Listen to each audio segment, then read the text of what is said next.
இன்றைக்கி நம்ம Nashik toll program எங்கேன்னு பார்த்தீங்கன்னா, பாவூர்சத்திரம் வெண்ணிமலை முருகன் கோயில் 10வது திருநாளை முன்னிட்டு நம்ம ஊர் அரியபுரத்துலேருந்து பால்குடம் கொண்டு போனாங்க.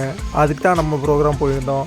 காலையில் 8 மணிக்கு ஊர்வலம் ஆரம்பிச்சிட்டு நம்ம ஊர் அரியபுரத்துலேருந்து பாவூர்சத்திரத்துக்கு ஒரு 4 கிலோமீட்டர் இருக்கும்.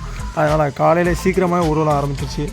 வெயில் இல்லாமல் நல்லா குறப்பான கிளைமேட் இருந்துச்சு. நம்மளும் பசங்களுக்கு ஏற்ற மாதிரி செம்ம வைப்பாக அடிச்சுக்கிட்டு இருந்தோம். பசங்க எல்லோரும் ஒரு குத்தாட்டம் போட்டுக்கிட்டாங்க. அவங்களோட சேர்ந்து நம்மளும் செம்ம ஆட்டம். நானும் நல்லா என்ஜாய் பண்ணி வேலையை பார்த்துக்கிட்டு இருந்தேன். இந்த வருஷம் கீழப்பாவூர், குருமலாபுரி, ஆவுடையானூர், அரியபுரம் தனித்தனியாக டிஷர்ட் அடிக்காமல் எல்லாரும் ஒரே மாதிரி பாவூர்சத்திரம் பொதுமக்கள்னு ஒரு டிஷர்ட் அடிச்சிருந்தாங்க. நல்ல ஒரு அருமையாக இருந்தது. பெருந்தலைவர் படம் போட்டு அப்புறம் நல்ல வைப். போகிற வழியெல்லாம் சாப்பாடு, மோர், ரஸ்னா, கூல்ட்ரிங்க்ஸுன்னு கொடுத்து பக்தர்களை எல்லாரையும் நல்லபடியாக பார்த்துக்கிட்டாங்க. கடன் வியாபாரிகள்.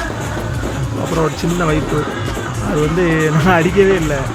அங்கே ஒரு முருகர் சாங் போட்டாங்க, சின்ன சின்ன முருகர் சாங். எங்கள் பசங்களாம் அதை சேர்ந்து வைப் பண்ணாங்க. அப்புறம் மெயின் இடம் காமராஜர் சில முன்னே வந்தாச்சு. வெயிட்டிங் ஃபார் த மொமெண்ட்டுன்னு காத்துக்கிட்டு இருந்த இந்த மொமெண்ட்டுக்காக தான் ஒரு சின்ன அடியை போட்டோம். ஜிங்கா கேளுங்க நீங்களே.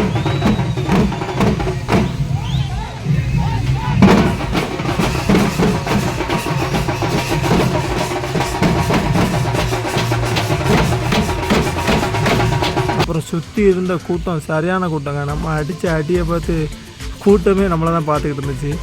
அப்புறம் போலீஸ்காரன் அண்ணாச்சி நம்மளை கிளம்புங்கன்னு சொல்லிட்டாங்க. நம்மளும் கோயிலுக்கு கிளம்பிட்டோம். குருமலாபுரியிலேருந்து பக்தர்கள் பறவைக்காவடி, வேல் குத்தி வந்தாங்க. செம்ம கூட்டங்க. கூட்டத்தை பாருங்கள் எவ்வளோ கூட்டம். ஃபைனலி அப்பன் முருகன் தரிசனம், அப்படியே ஐயா காமராஜர் தரிசனம்.